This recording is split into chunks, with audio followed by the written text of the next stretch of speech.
Families, creating a lifetime of memories. Sadly, some families are denied these important moments due to the sad practice of alienation. These are families divided. Thank you for joining us for this week's edition of Families Divided. Sadly, many issues involving children whose parents don't live together are not easily resolved between the parents. That's when attorneys and the courts have to get involved. Today, attorney Robert Hoffman joins us to talk about managing these cases of parental alienation in court. Plus, later in the program, attorney Shazia Sparkman will be here to talk about enforcement of court orders in parental alienation cases that are in the best interest of the children. We'll be back with attorney Robert Hoffman right after these messages. Divorce and co-parenting are a major life interruption for families, especially the kids, but also for parents and grandparents. And it's even worse in blame-filled, high-conflict cases. When parents engage in alienation by turning the kids against the other parent or grandparents, kids suffer. They're denied the opportunity to build the 4 big skills necessary for future resilience. New Ways for Families online class can help. Parents learn to use our popular BIF and EAR skills to calm the conflict and stop the hostile emails and texts. And we even have a class for kids and parents to learn together. Research shows a 75% improvement in joint parental decision-making after this course is taken, plus overall improvements for kids' well-being. Don't wait to make this affordable investment in your children's future and improve your well-being too. Start learning new ways for your family today at conflictplaybook.com. Hello, everyone. I'm Jennifer Parker, the author of Coercive Relationships, Find the Answers You Seek. An attorney once told me that abuse can affect victims in ways that hurt their cases. I wrote Coercive Relationships in order to help survivors in better understanding how they've been affected and to learn coping strategies. This book is also helpful for professionals because it helps them to better understand their cases. This book is available on Amazon or wherever you like to buy books. Thank you. Often, dealing with the issue of parental alienation can seem like trying to untangle the biggest rope in the world.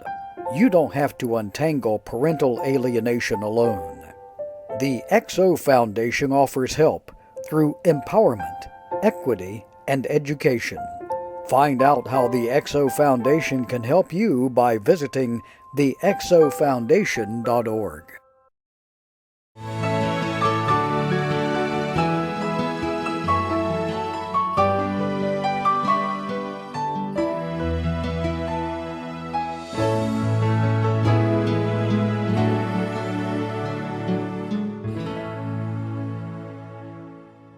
It's my pleasure to be speaking to you today about litigating and managing a case involving parental alienation.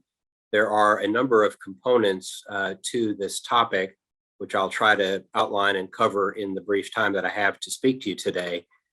Primarily, the aspects are centered around the lawyer himself or herself preparing herself for handling a case of this magnitude, and then also helping the client manage the stress through the different steps and procedures of a case involving parental alienation. It's important at the outset to realize that parental alienation cases are very different than traditional high conflict child custody cases. This is not simply a case of he said, she said, and whoever's believable is the winner, if you will. This is a case that is very different. It's a scientific case. It's a case that requires a tremendous amount of expertise on the lawyer's part as well as expert witnesses' parts. And it's very important to educate the judge or jury in the case about what a parental alienation case is. And the reason why I say this is there's many aspects of a parental alienation case that are counterintuitive, meaning they're not what we would normally expect. Normally, we would expect a child or children who are rejecting a parent that there must be something really wrong with the parent causing the rejection or the failure to establish a relationship. In this case, we have to educate the judge and the jury to let the fact finder know that there's a very different dynamic going on here. And it starts from the very minute the client walks into your office, to the development of the case, to the preparation for trial, and then ultimately the trial itself. This is not a case where you can use intuition. Intuition may serve you well in different types of family law cases, but it's not a case where you can sort of trust your heart or trust your gut or trust your experience, even if you've been litigating for a number of years, in order to effectively handle a parental alienation case. Intuition alone is not going to get you very far. We must show the fact finder that the child or children are rejecting the parent or grandparent, either contact or a relationship, because of the undue influence and efforts of the opposing party. And that's really where the focus needs to be in this case. And there are many ways to help establish this in an effective way for the fact finder. Again, this case should be handled, or these types of cases should be handled as if they are scientific cases, medical cases.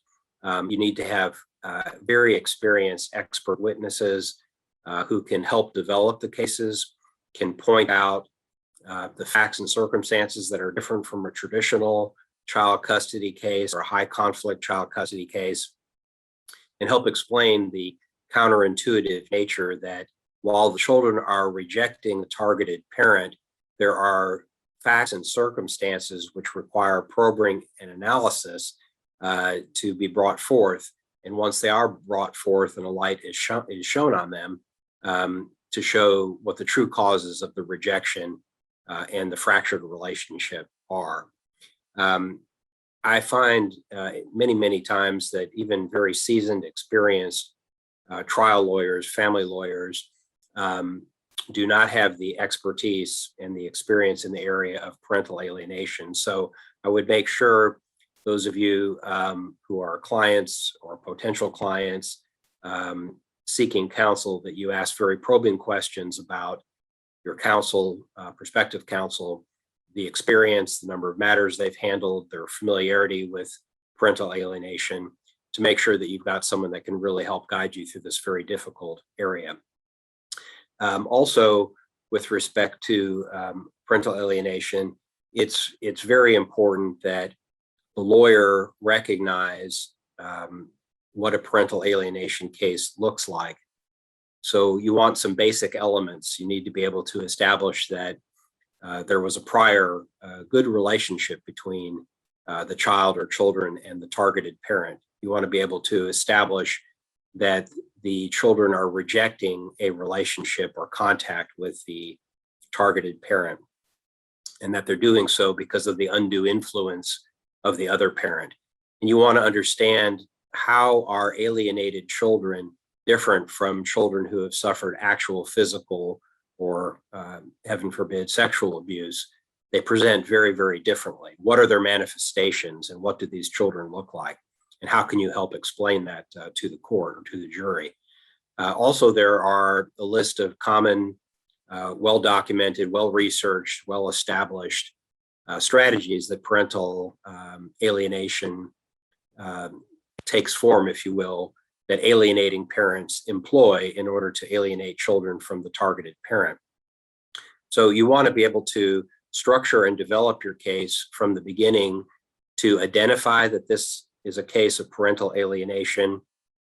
Number two, to conduct your discovery, both in terms of the written documents that are sent out, the subpoenas that you issue for medical records, therapeutic records, police records, Children's Protective Services type records, juvenile records, prior allegations that have been filed, and whether they've been founded or unfounded. You want to get a very comprehensive history, excuse me, to be able to put your case together.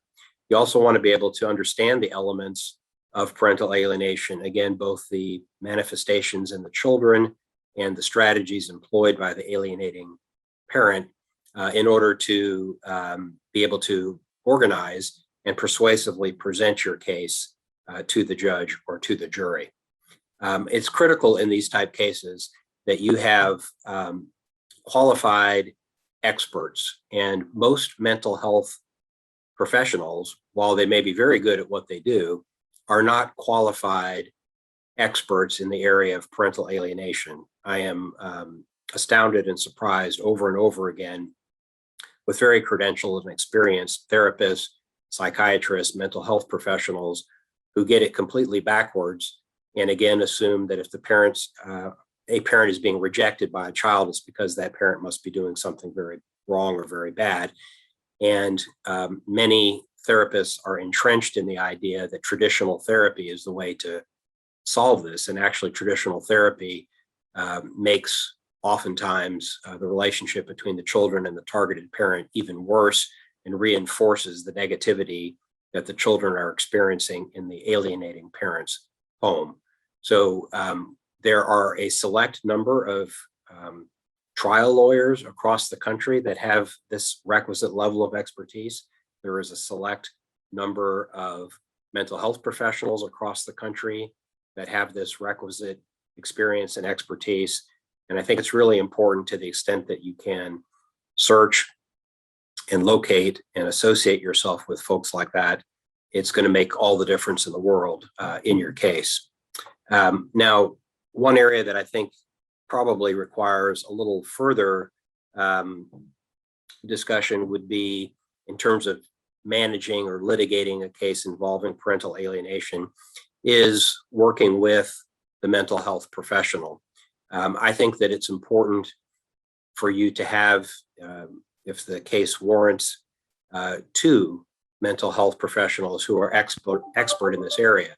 The first one can speak at the beginning of the case as a generic witness, sometimes a little bit case specific, but to educate the court on what parental alienation looks like, how to rule it in, how to rule it out, how it is a form of very serious child abuse and can seriously affect children. What are the signs and symptoms and manifestations and factors to look for, and to orient the court from the very beginning of the case that this is not, again, a traditional case and needs to be looked at with different lenses and different glasses.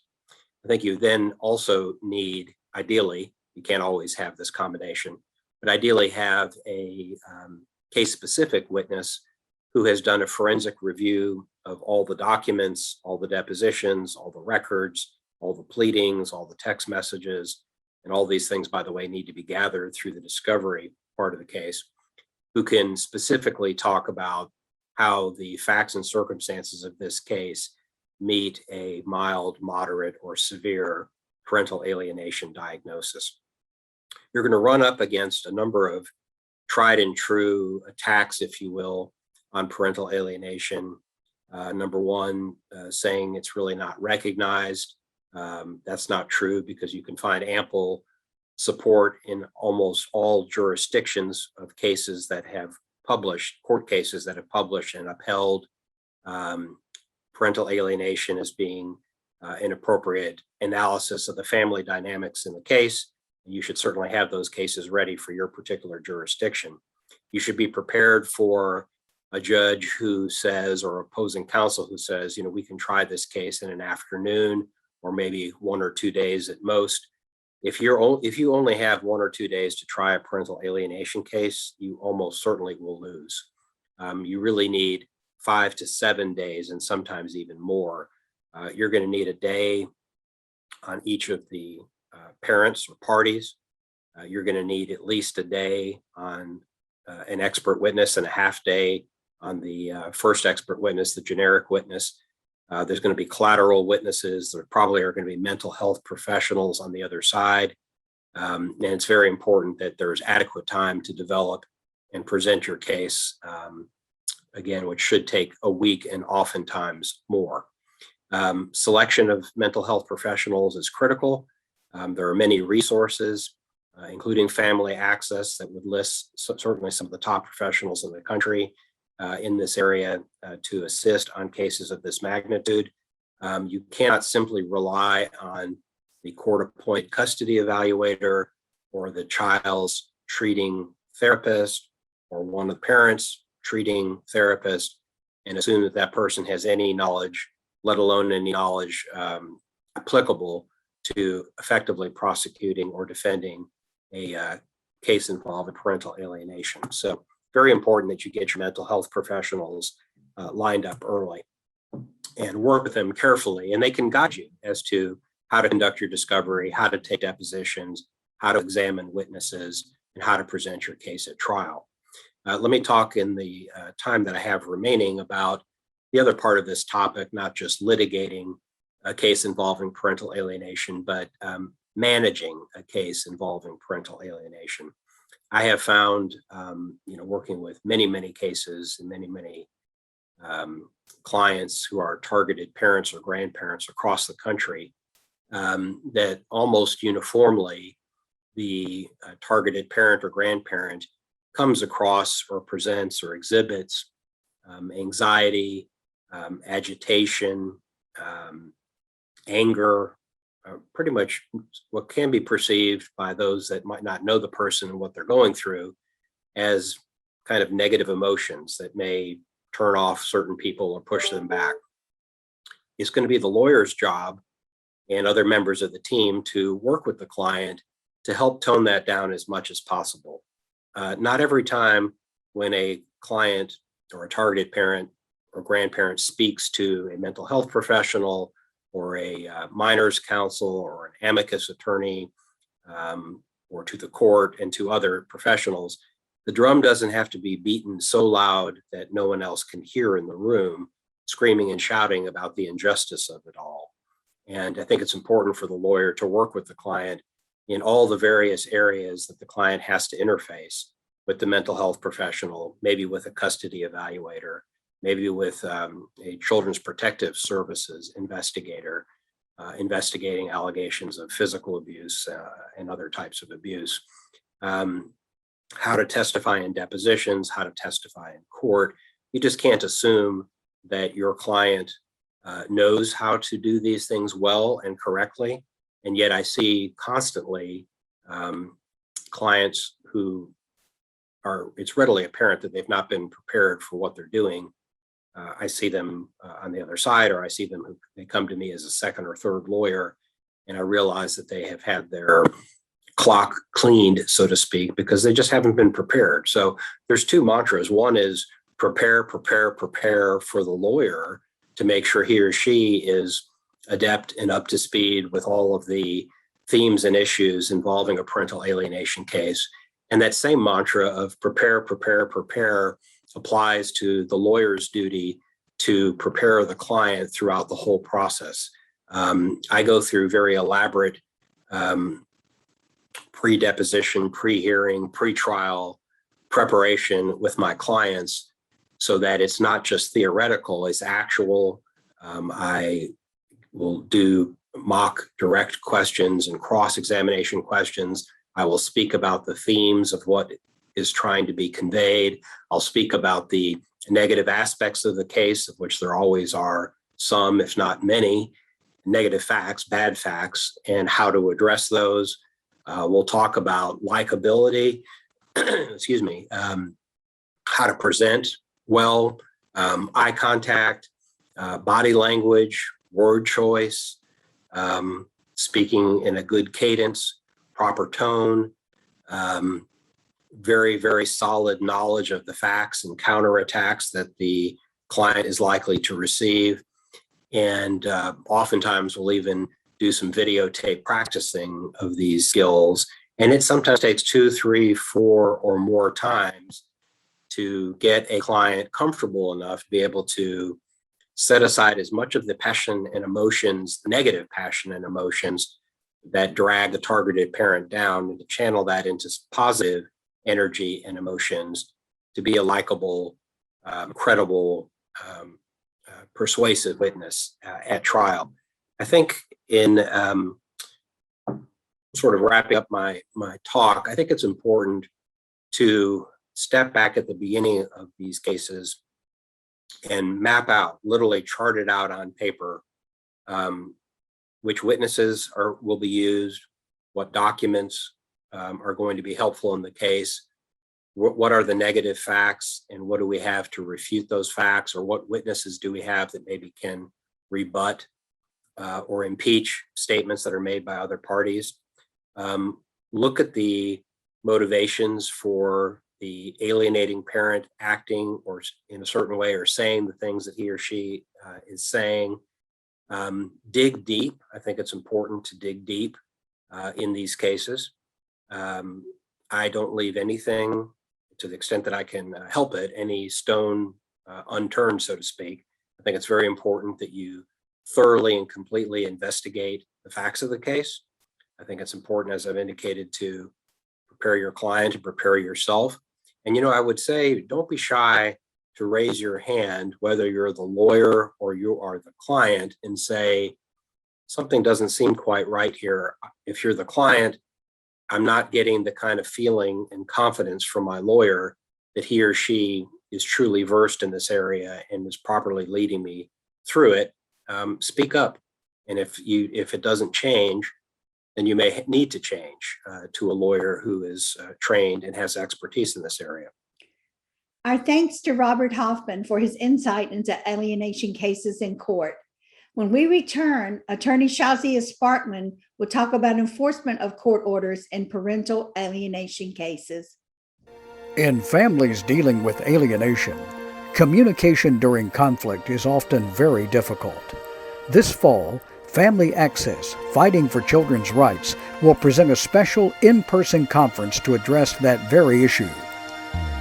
Using and Refining Interpersonal Skills will be held September 9th through the 11th at the Marriott Research Triangle Park in Durham, North Carolina.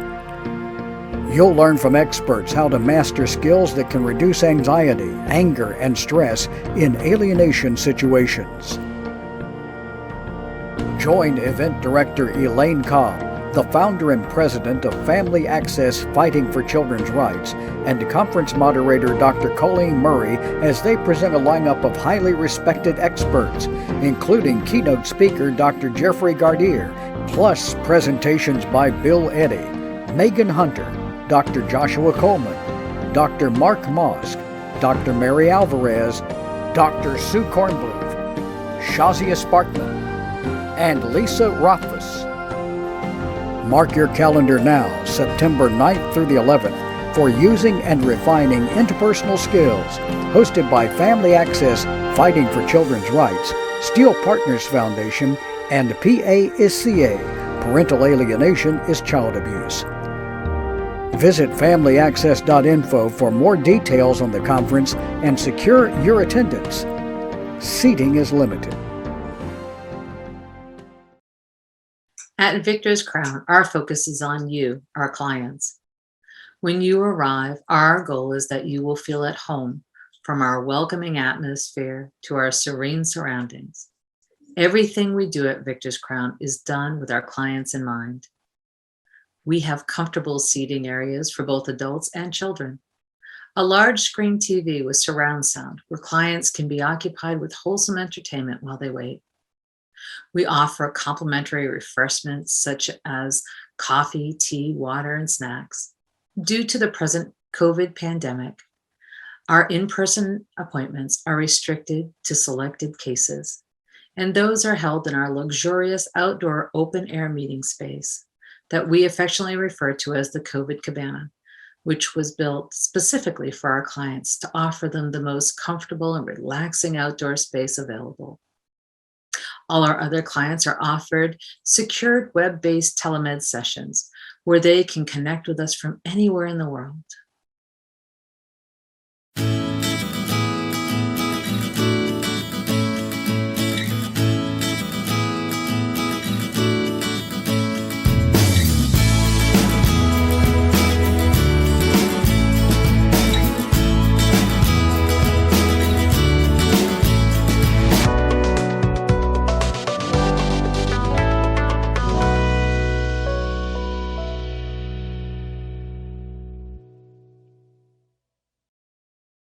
In a recent webinar, attorney Shazia Sparkman talked about dealing with the enforcement of court orders in parental alienation cases. When those orders are finally enforced and the courts do act, it is a direct promotion of the best interest of the children. And how? Going back to connecting the dots for the courts is so important. How do we do it? We want the courts to identify parental alienation early. We want them to ask for these assessments and seek these assessments early. We want them to case manage and clear their dockets for cases where there's allegations of parental alienation within the courts.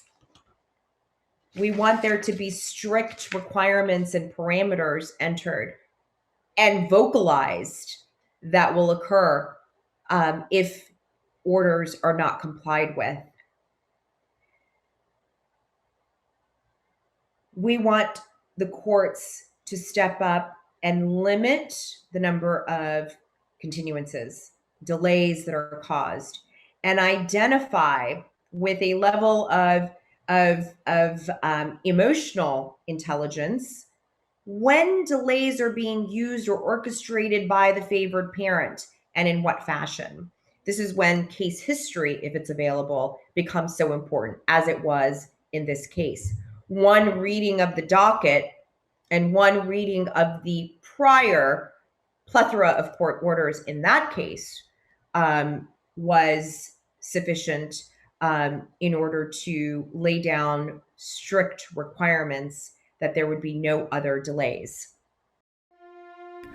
Join us next week on Families Divided, when our guest will be Ashish Joshi, who will be discussing how to defend against false accusations of parental alienation in court. To make a tax-deductible contribution to Family Access, fighting for children's rights, visit familyaccess.info. If you'd like to request prayer for your family, please send an email to prayersforfamilies@gmail.com. Miss an episode of Families Divided? Watch previous episodes and more on our YouTube channel, Families Divided TV.